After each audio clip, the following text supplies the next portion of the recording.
on va faire l'exercice 11 sur la troisième fiche de géométrie différentielle. Et on va considérer la forme alpha qui est x dy wedge dz plus y dz wedge dx plus z dx wedge dy. Il est d'abord demandé de calculer des alpha qui est dx wedge dy wedge dz plus dy wedge dz wedge dx plus dz wedge dx wedge dy, ce qui, après permutation circulaire des éléments ici et ici, me donne 3 fois dx wedge dy wedge dz. Ok. Ensuite, il est demandé de montrer que pour toute P dans S2, qui va être la sphère que je vais appeler S, j'ai que alpha P restreint à l'espace tangent TP de S n'est pas nul.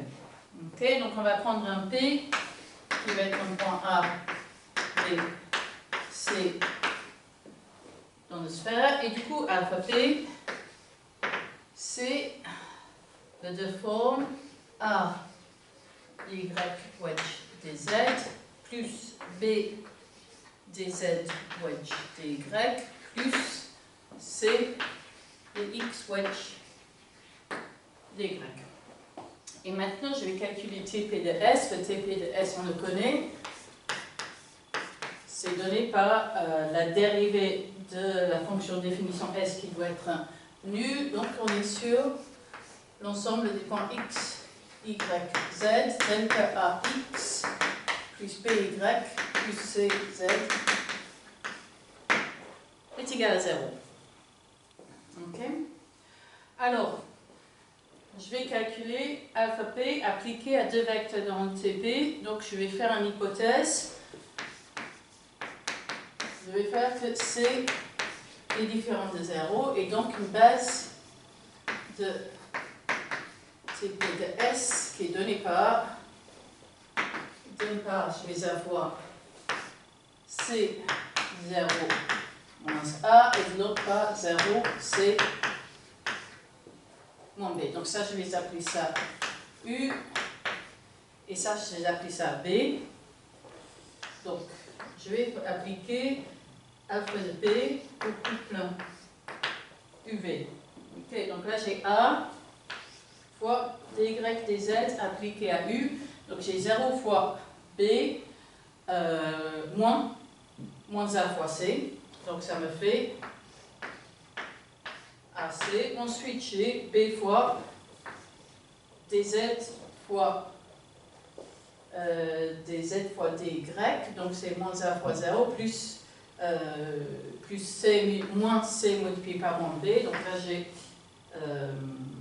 C B, et puis en fait j'ai C multiplié par dx dy, donc là j'ai C fois C moins 0 fois 0, C cube, ce qui me donne C fois A carré plus B carré plus C carré, qui est égal à C. Ok.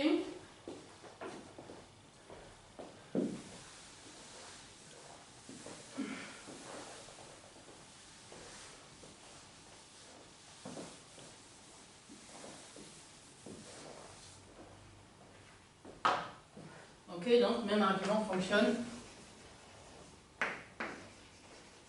quand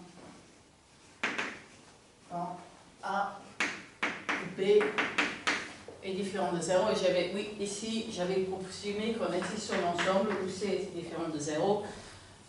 Donc, j'avais toujours une valeur de alpha P qui est non 0. Et donc, en particulier, par définition d'orientabilité, S2 est orientable. Et on va fixer l'orientation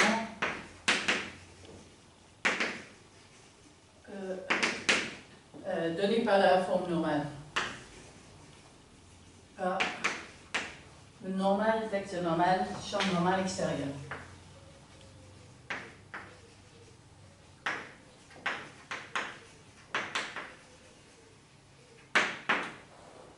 Ok. Donc ensuite, il est demandé de faire l'intégrale sur S de alpha. S, c'est la frontière de la boule, donc ça, on sait que c'est l'intégrale sur B3 de d alpha qui est l'intégrale sur B3 de 3 fois dx dy dz, qui est donc 3 fois le volume de la boule B3 qui est égal à 4pi. Ok. Ça, c'est par le terme de Stokes.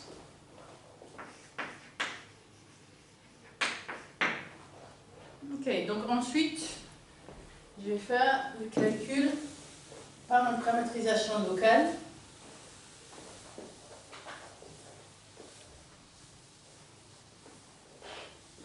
Donc, je vais diviser S en deux parties.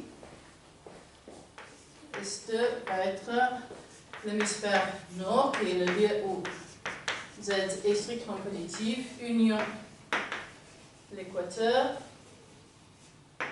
union l'hémisphère sud. Ok.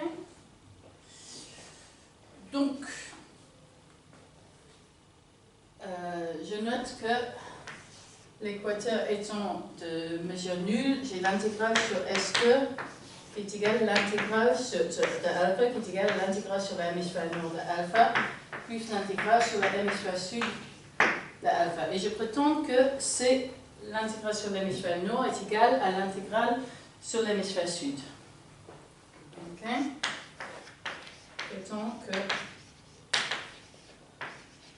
l'intégrale sur l'hémisphère nord de alpha est égale à l'intégrale sur l'hémisphère sud de alpha.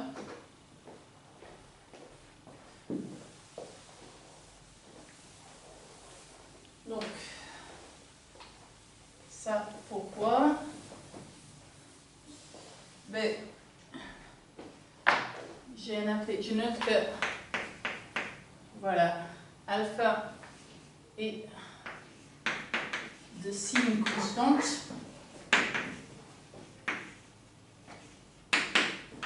Par rapport à l'orientation sur S2.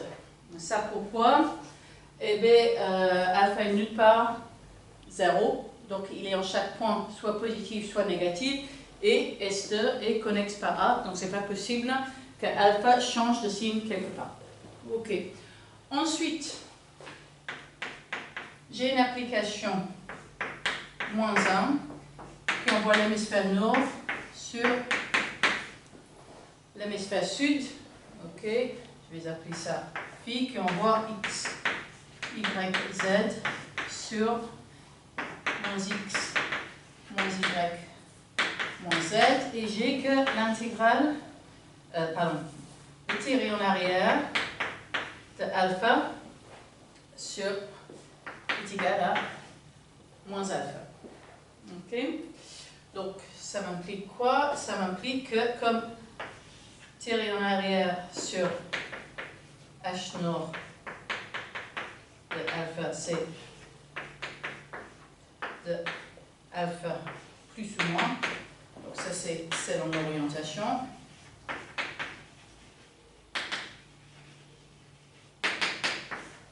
J'en déduis que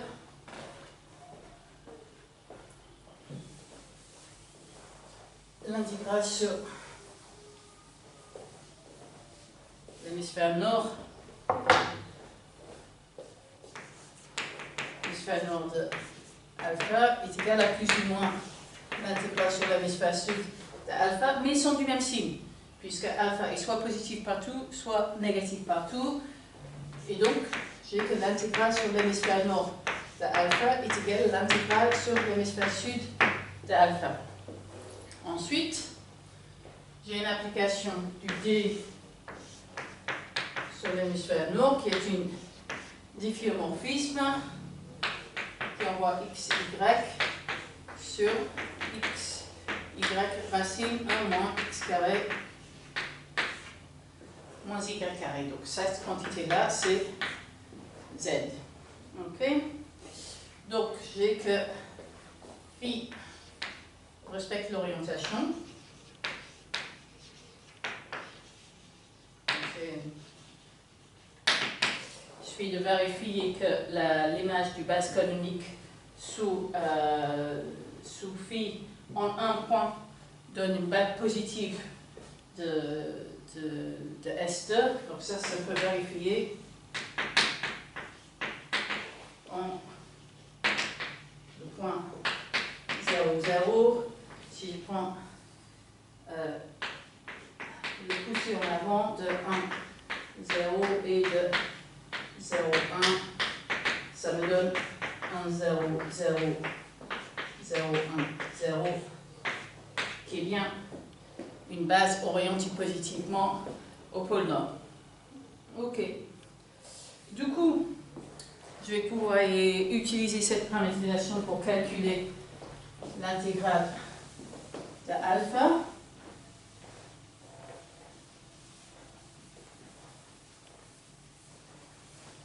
Donc l'intégrale sur l'hémisphère nord de alpha, c'est l'intégrale sur du tiré en arrière de alpha. Donc je vais calculer le tiré en arrière de alpha. Donc j'ai x, dy, wedge, d de racine 1 moins x carré moins y carré plus y d racine 1 moins x carré moins y carré wedge dx plus j'ai dx plus j'ai racine 1 moins x carré moins y carré dx wedge dy.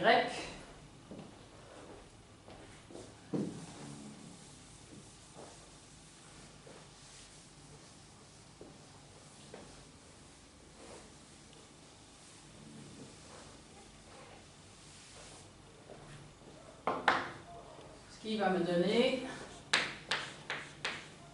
x carré dx dy divisé par racine 1 moins x carré moins y carré plus y carré d sur racine 1 moins x carré moins y carré dx wedge dy plus, je vais écrire ça comme étant 1 moins x carré moins y carré divisé par racine 1 moins x carré moins y carré dx wedge dy, et à la fin j'ai dx wedge dy divisé par 1 moins x carré moins y carré. Et maintenant, si j'intègre tout ça sur le disque, donc je vais calculer l'intégrale sur l'hémisphère nord de alpha qui est égale à l'intégrale sur d de dx dy divisé par racine 1 moins x carré moins y carré. Je vais faire un changement en coordonnées polaires, donc θ est en train d'aller de 0 à 2π, r est en train d'aller entre 0 et 1, et j'ai r dθ dr divisé par racine 1 moins r carré, ce qui donne 2π fois l'intégrale entre 0 et 1 de r divisé par 1 moins r carré, excuse-moi c'est 1 ici, dr, ce qui est égal à 2π, et là ça va être moins racine 1 moins r carré entre 0 et 1, ce qui me donne 2π, et je retrouve le résultat que je voulais.